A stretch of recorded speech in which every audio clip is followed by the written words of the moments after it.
എക്സലിൽ നമുക്കിന്ന് അലൈൻമെൻറ്റിനെ കുറിച്ച് നോക്കാം. ഫോം ടാബിൽ അലൈൻമെൻറ്റ് നമുക്ക് ടെക്സ്റ്റ് അലൈൻ ചെയ്യുന്നതിന് വേണ്ടിയിട്ടാണ്. ലെഫ്റ്റിലേക്ക് നമുക്ക് തന്നെ സെൻറ്ററിൽ അലൈൻ ചെയ്യാൻ സെൻറ്റർ അലൈൻമെൻറ്റ്, നമുക്ക് തന്നെ റൈറ്റ് അലൈൻമെൻറ്റ്, റൈറ്റ് സൈഡിലേക്ക് അലൈൻമെൻറ്റ് ചെയ്യാൻ നമുക്ക് തന്നെ ഇത് വെർട്ടിക്കലായിട്ടുള്ള അലൈൻമെൻറ്റാണ്. ടോപ്പ് അലൈൻമെൻറ്റ്, സെൻറ്റർ അലൈൻമെൻറ്റ്,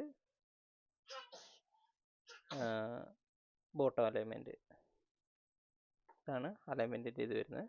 നമുക്ക് തന്നെ നെക്സ്റ്റ് വരുന്നത് ഓറിയൻറ്റേഷനാണ്. ഓറിയൻറ്റേഷൻ യൂസ് ചെയ്യുന്നത് ടെക്സ്റ്റിനെ വെർട്ടിക്കലായിട്ടും ആംഗിൾ ചേഞ്ച് ചെയ്യാനാണ്. വെർട്ടിക്കലും ഹൊറിസോണ്ടലൊക്കെ ആയിട്ട് ആംഗിൾ ചേഞ്ച് ചെയ്യുന്നതിന്, നമുക്ക് തന്നെ റൊട്ടേറ്റ് ചെയ്യുന്നതിന്.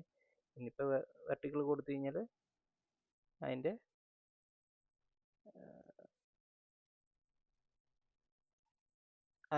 Angle change ആകുന്നതാണ്. നമുക്ക് തന്നെ ഇതിനെ ഓറിയൻറ്റേഷനിൽ റൊട്ടേറ്റ് ചെയ്ത് കഴിഞ്ഞാൽ അതിൻ്റെ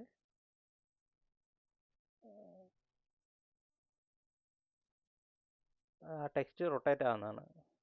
റൊട്ടേറ്റ് വീണ്ടും കൊടുത്തു കഴിഞ്ഞാൽ വീണ്ടും റൊട്ടേറ്റ് ആകുന്നതാണ്.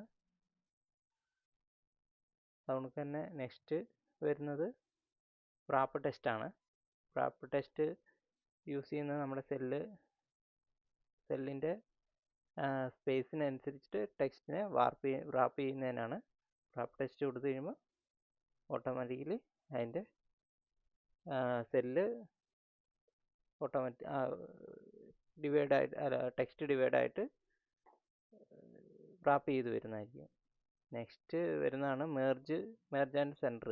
രണ്ട് സെല്ലിനെ മെർജ് ചെയ്യുന്നതിന് വേണ്ടിയിട്ടാണ് ഇത് യൂസ് ചെയ്യുന്നത്.